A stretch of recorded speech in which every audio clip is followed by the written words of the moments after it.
Pasar modal Indonesia adalah merupakan pertemuan antara pihak yang kelebihan dana atau investor dengan pihak yang kekurangan dana atau emiten untuk memperjualbelikan sekuritas jangka panjang dan sekuritas jangka pendek. Struktur pasar modal di Indonesia memiliki struktur dan strata tingkatan tersendiri, yaitu kedudukan tertinggi dijabat oleh Otoritas Jasa Keuangan. Otoritas Jasa Keuangan merupakan lembaga independen yang memiliki tugas untuk pembinaan, pengaturan, serta pengawasan sehari-hari kegiatan di pasar modal Indonesia. Otoritas Jasa Keuangan membawahi 3 SRO, yaitu yang pertama adalah Bursa Efek Indonesia. Bursa Efek Indonesia merupakan pihak yang menyelenggarakan dan menyediakan sistem atau sarana untuk mempertemukan antara penawaran jual dan permintaan beli efek pihak lain yang bertujuan untuk perdagangan efek di antara mereka. Bursa Efek Indonesia di sini juga merupakan suatu pertemuan antara orang yang membutuhkan modal dengan orang yang kelebihan modal. Di sini saya akan memisalkan, contohnya yaitu apabila ada suatu mall. Nah, di dalam mall tersebut terdapat ruko-ruko kecil di dalamnya. Di dalam ruko-ruko tersebut ada barang-barang yang akan mereka jual dan di mana barang-barang tersebut akan dibeli oleh para pembeli. Nah, mall di sini merupakan bursa efek itu sendiri.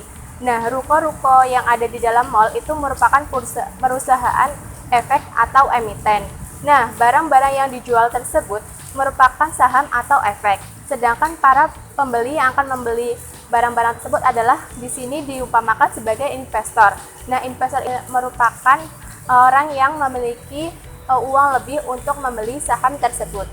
Yang kedua yaitu KSEI, yaitu PT Kustodian Sentral Efek Indonesia, yang merupakan lembaga penyimpanan dan penyelesaian di pasar modal Indonesia, di mana KSEI ini merupakan salah satu lembaga yang memiliki tugas untuk menyediakan layanan jasa kustodian bank dan penyelesaian transaksi efek yang teratur, wajar, serta efisien sesuai dengan Undang-Undang Nomor 8 Tahun 1995 mengenai pasar modal.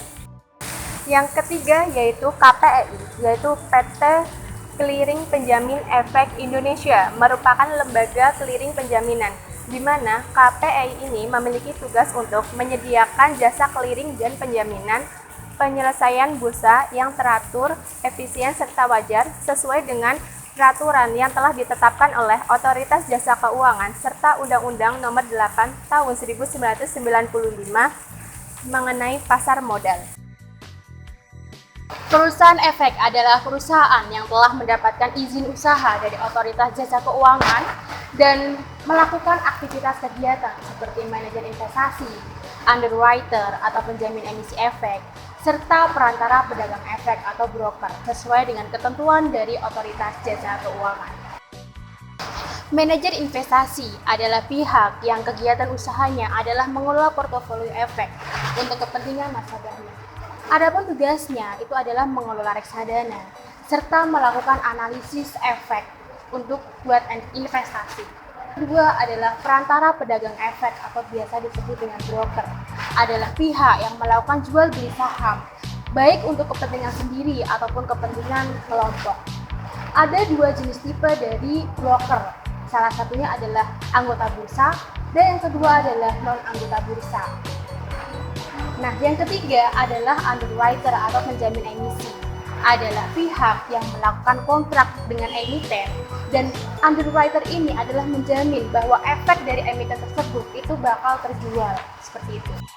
Lembaga Penunjang Pasar Modal merupakan sebuah institusi yang turut serta mendukung pengoperasian pasar modal yang berfungsi dan bertugas melakukan pelayanan terhadap pegawai dan masyarakat umum. Lembaga Penunjang Pasar Modal terdiri dari 1.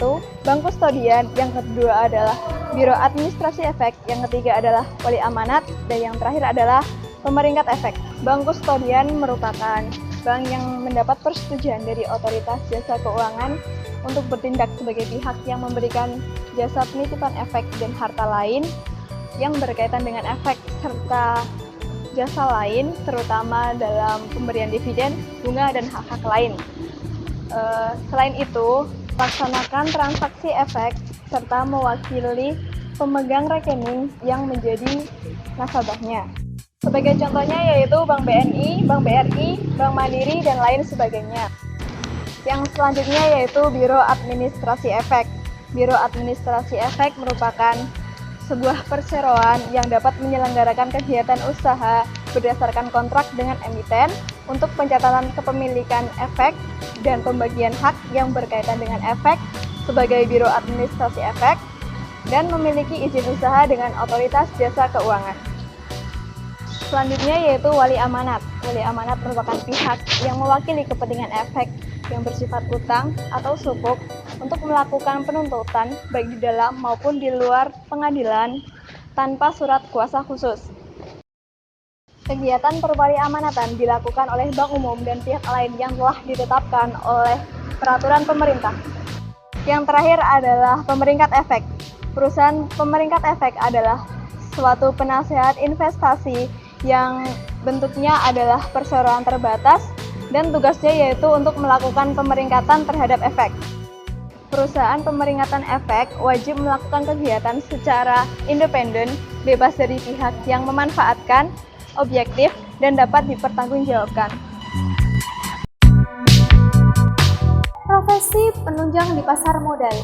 Profesi penunjang di pasar modal adalah pihak-pihak yang telah terdaftar di Otoritas Jasa Keuangan yang persyaratan dan cara pendaftarannya telah diatur dengan peraturan pemerintah.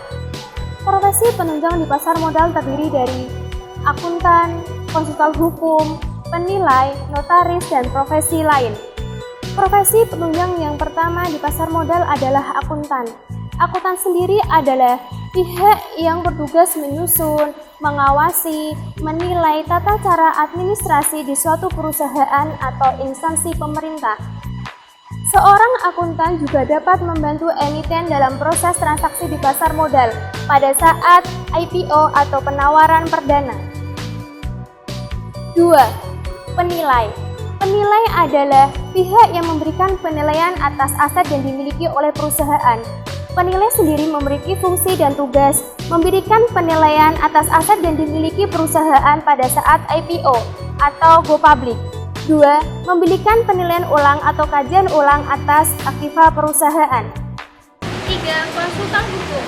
Konsultan hukum dalam pasar modal adalah ahli hukum yang berpendapat hukum kepada orang lain atau pihak lain dalam bentuk konsultasi. Konsultan hukum dalam pasar modal harus memiliki integritas tinggi, keterbukaan, dan kejujuran. 4. Notaris. Notaris adalah pejabat umum yang memiliki wewenang untuk membuat akta dan terdaftar di Otoritas Jasa Keuangan. Notaris adalah orang yang membuat agenda pada saat RUPS dan yang meneliti atas anggaran dasar suatu perusahaan. 5. Profesi lain. Profesi lain adalah profesi jasa yang dapat memberikan pendapat atau penilaian tentang perkembangan di pasar modal yang telah terdaftar di Otoritas Jasa Keuangan. Pemodal yang selanjutnya disebut sebagai investor adalah orang perorangan atau lembaga yang melakukan penanaman modal baik dalam jangka pendek maupun jangka panjang. Pemodal sendiri terbagi menjadi dua. Yang pertama, pemodal domestik yang berarti pemodal yang berasal dari dalam negeri. Dan yang kedua, yaitu pemodal asing yang berarti pemodal yang berasal dari luar negeri. Selanjutnya, emiten merupakan perusahaan yang menawarkan efek, yaitu dengan menerbitkan dan menjual efek baik dalam bentuk saham, obligasi, waran, dan surat berharga lainnya secara umum kepada publik untuk mendapatkan dana tambahan atau modal.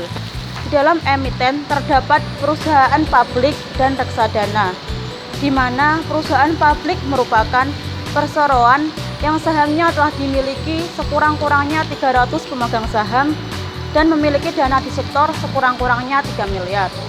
Sedangkan reksadana merupakan suatu wadah yang menghimpun dana dari masyarakat pemodal untuk selanjutnya diinvestasikan dalam portofolio efek oleh manajer investasi.